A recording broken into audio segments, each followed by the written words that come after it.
All right, so we're diving into this question of why central heating is not a thing in most Japanese homes. Mm-hmm.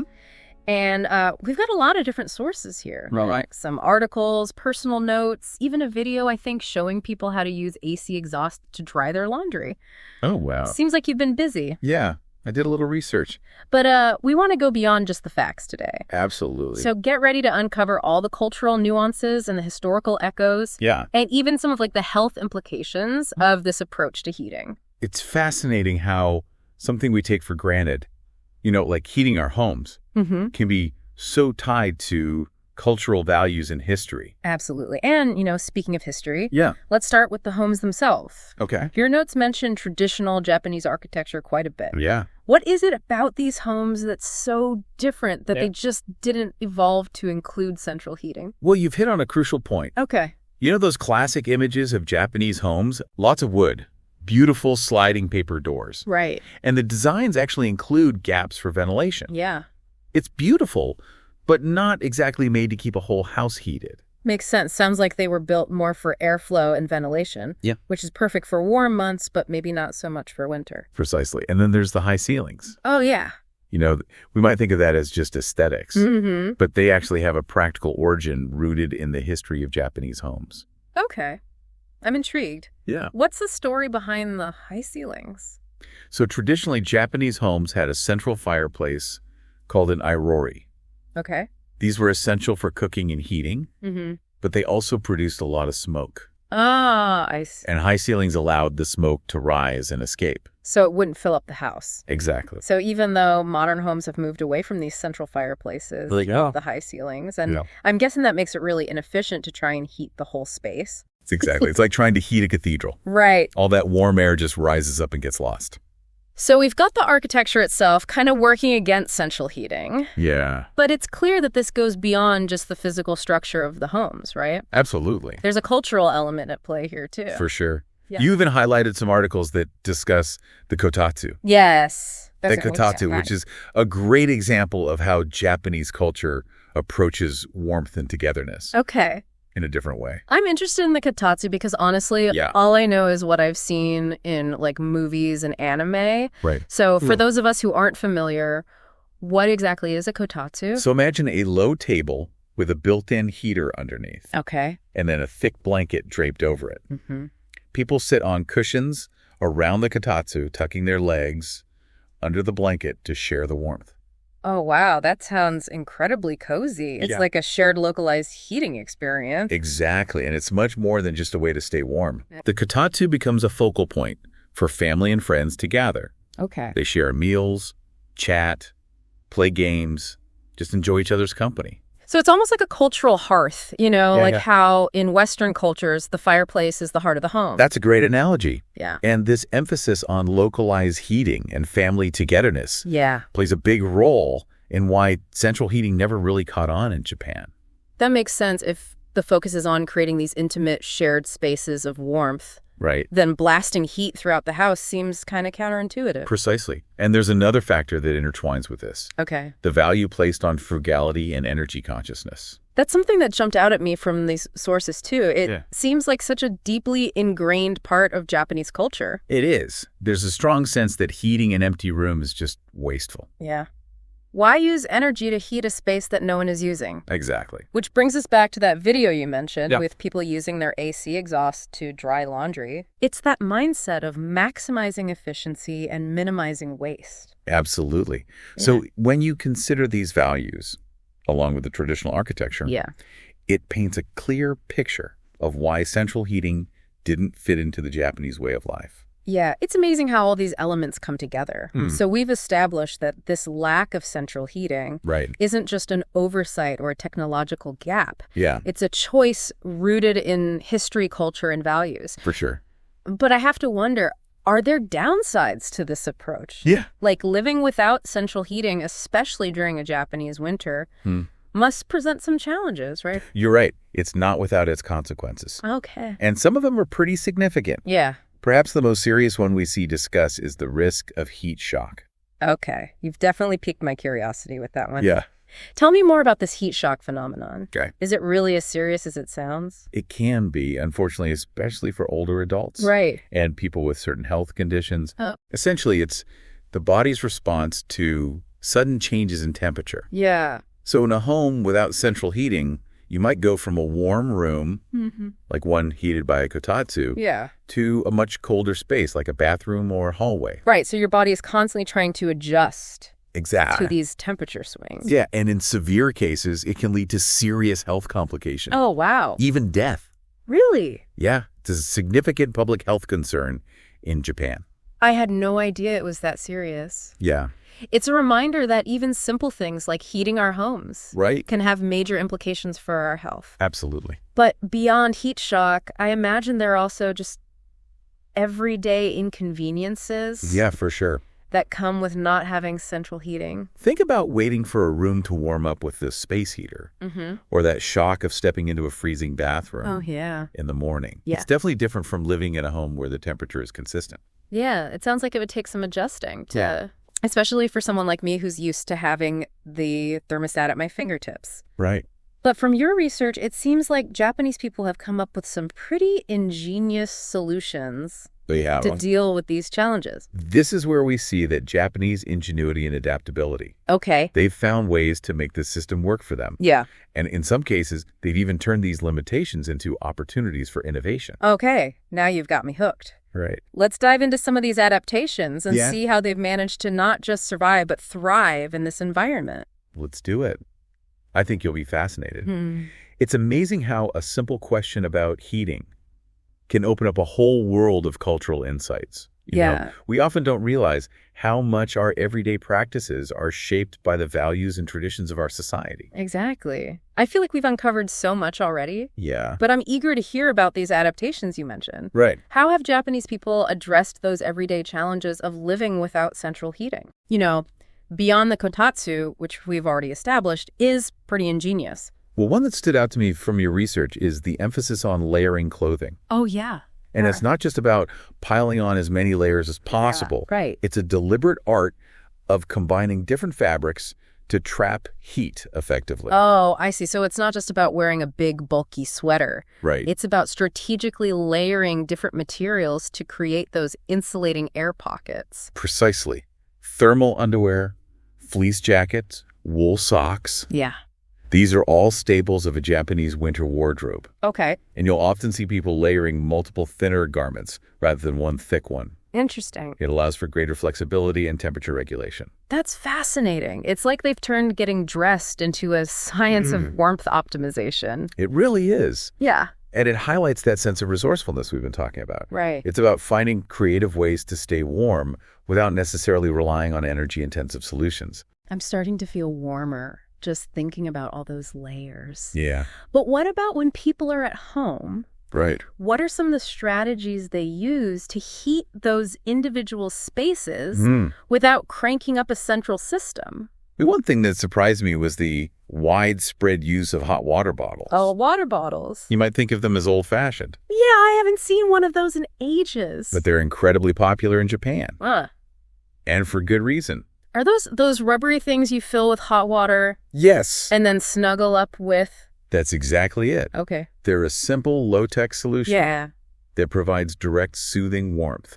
People use them in bed, on the sofa, even at their desks. I have to admit, I'm kind of charmed by that. Yeah. It's a reminder that sometimes the simplest solutions are the most effective. Absolutely. And then there are, of course, electric blankets. Oh, right. Which are a staple in many homes during the winter months. Makes sense. A targeted blast of warmth right where you need it. It seems like the key here is focusing on heating the person, not the entire space. Exactly. And this brings us to another interesting adaptation, the Japanese bathroom. Oh, okay, the bathroom. Unlike in many Western homes, where the bathroom can be one of the coldest rooms. Yeah. Japanese bathrooms are often designed to be very well heated. That's interesting. I've always found it ironic that the room where you're most likely to be naked and wet is often the coldest. But in Japan, the bathroom is seen as a space for warmth and relaxation. Okay. And they often incorporate design features that maximize heat efficiency. Like, give me some examples. Well, many bathrooms have heated floors. Oh, nice. Which not only feels luxurious, but also helps to dry out the space, preventing mold and mildew. Okay. And you'll often find built-in drying racks for laundry right in the bathroom. So it's like a multifunctional warm room. Exactly. You can take a hot bath, dry off in a toasty space, and even get your laundry done all at the same time. It's a brilliant example of how they've turned a potential challenge into an opportunity for clever design and resourcefulness. I'm so impressed by the ingenuity and adaptability. Yeah. It's making me rethink my whole approach to heating and comfort. Mm-hmm. But before we get too carried away praising the Japanese system, we should acknowledge that there is one notable exception to this no central heating rule, right? Yes. Yes. You're talking about Hokkaido. Yes, Hokkaido. The northernmost island of Japan. Exactly. From the research you've provided, it seems like Hokkaido, with its much colder climate, has embraced central heating. That's right. In a way that the rest of the country hasn't. When the winters are consistently harsh, with heavy snowfall and freezing temperatures, even the most deeply ingrained cultural preferences have to give way to practicality. It makes sense. You can only layer up so much. Exactly. Before you just need that consistent overall warmth. And I think the case of Hokkaido is a reminder that there's no one-size-fits-all solution. When it comes to heating, or really any aspect of how we live, it's all about finding what works best for the specific environment and circumstances. It's a great point. We often get so caught up in our own ways of doing things that we forget there might be other equally valid approaches out there. Absolutely. Yeah. And I think that's one of the most valuable takeaways from this deep dive. Okay. It's not just about the specifics of Japanese heating practices. Yeah. It's about broadening our perspectives and challenging our assumptions. I love that. So we've explored the historical reasons, the cultural influences, the health implications, and even the ingenious adaptations that have shaped the Japanese approach to heating. Yeah. It's been a truly fascinating journey. It has. But before we wrap up this deep dive, I'm curious to hear your final thoughts on what we can learn from all of this. Okay. What are some key insights we can take away and apply to our own lives, even if we don't live in Japan or plan to ditch our thermostats anytime soon? That's a great question. I think there's several valuable lessons here that transcend cultural boundaries. First and foremost, I think this deep dive has highlighted the power of culture in shaping our everyday practices and perceptions. Something as basic as heating our homes is deeply intertwined with our values, traditions, and even our sense of identity. That's such an important point. It makes you realize that even the things we take for granted are often rooted in a much larger cultural context. Exactly. And building on that, I think the Japanese example teaches us the value of resourcefulness and adaptability. When faced with challenges or limitations, we can choose to complain. Or we can choose to find creative solutions. I love that. It's about embracing that make it work spirit and finding ways to thrive within the constraints we're given. Precisely. And I think this is particularly relevant in today's world, where we're facing increasing pressure on resources and a growing awareness of our environmental impact. The Japanese approach to heating, with its emphasis on minimizing waste and maximizing efficiency, offers some valuable lessons for us all. You know, as you're talking, I'm realizing that my own relationship with heating could use a bit of that make-it-work spirit. I'm definitely guilty of cranking up the thermostat at the slightest hint of chill without really considering other options. That's something we're all guilty of at times. But I think this deep dive has encouraged us to be more mindful of our energy consumption and to explore those alternative approaches. Absolutely. Maybe it's time to invest in some cozy wool socks, dust off that old hot water bottle. Or even try layering up a bit more before reaching for the thermostat. I love those ideas. Yeah. And remember, even small changes can make a big difference. It's a powerful reminder that we have more agency than we often realize when it comes to our comfort and our impact on the world. I completely agree. And I think there's one more crucial takeaway from this deep dive. One that's particularly relevant in our increasingly interconnected world. It's the importance of appreciating different cultural perspectives. That's so true. It's easy to get stuck in our own cultural bubbles and assume that our way of doing things is the only way or the best way. Exactly.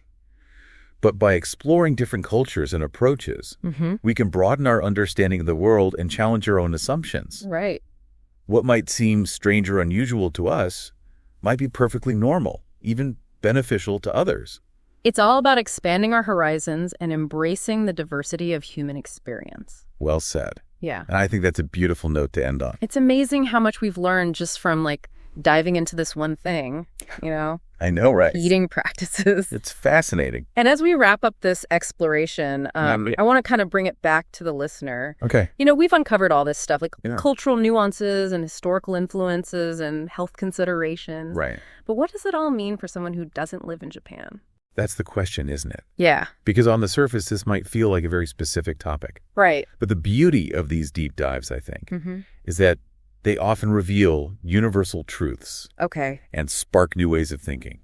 So beyond just understanding why Japanese homes don't have central heating, what are some of those universal takeaways that our listener can think about? Well, first and foremost, I think it challenges us to reconsider our assumptions about comfort and necessity. Okay. We grow up with certain norms and expectations, and it's easy to forget that there are other ways of living, other ways of achieving those basic needs. It's so easy to get stuck in our own bubble and think that our way is the only way. Right.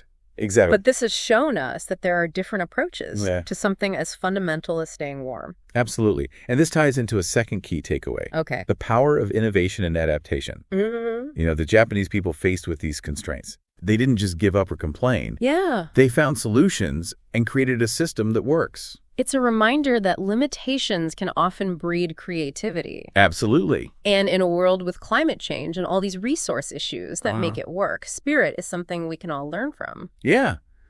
You've already mentioned some ways you might incorporate that thinking into your own life, like being mindful of your thermostat and exploring other heating methods. Right. Even small changes can make a difference. I'm definitely feeling inspired to try some of those things. Good. But beyond the practical applications, this deep dive has also been a reminder about cultural understanding and appreciation. What seems strange to us might be totally normal and beneficial to others. That's so true. It's easy to get stuck in our own cultural bubbles. Exactly. And assume our way is the only way. But by exploring different cultures and approaches, we can broaden our understanding of the world and challenge our own assumptions. It's all about expanding our horizons and embracing that diversity of human experience.